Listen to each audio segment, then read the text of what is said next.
It was launched officially at State House, Nairobi.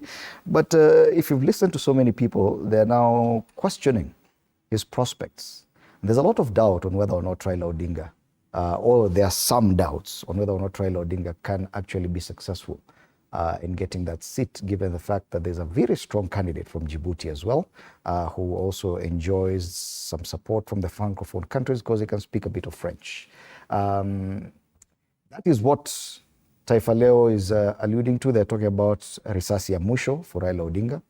The fact that if he misses out on this one, it's probably the last stab he may have at any elective position. Do you believe that he stands a good chance? Fred, before I come back to AU, let me just mention something a little. We are discussing about the headlines that we have today in our country. And I'm still asking myself, is this what the people really want to hear or what the media needs to sell? The media having these headlines to make sales, or this what the mwananchi really needs to hear? The issues you've mentioned, we rarely see them being placed as the headlines. Issues, mothers' health, the others. We want to encourage the media to really also, we also feel as much as the country is too political, at times the media also gets too political, that their headlines has to be aligned to some politics. You'll see a big headline of Ruto, then a small headline there. We can never see another day having a big health of mother's health, then a Ruto was in Kisumu, sidebar. So as much as we celebrate what the media is doing, we also become skeptical on how they do their stuff, because what is it that you give us as the headlines? What is it that you give the country as the headlines?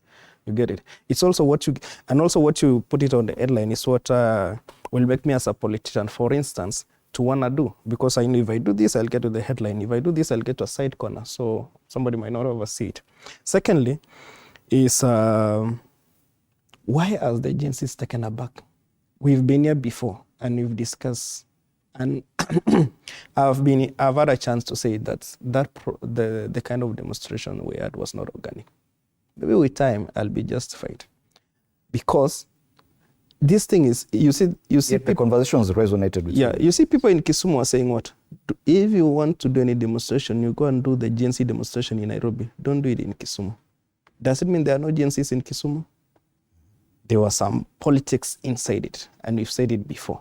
Also, you see some kind of formation coming in, and it seems to working to solve it.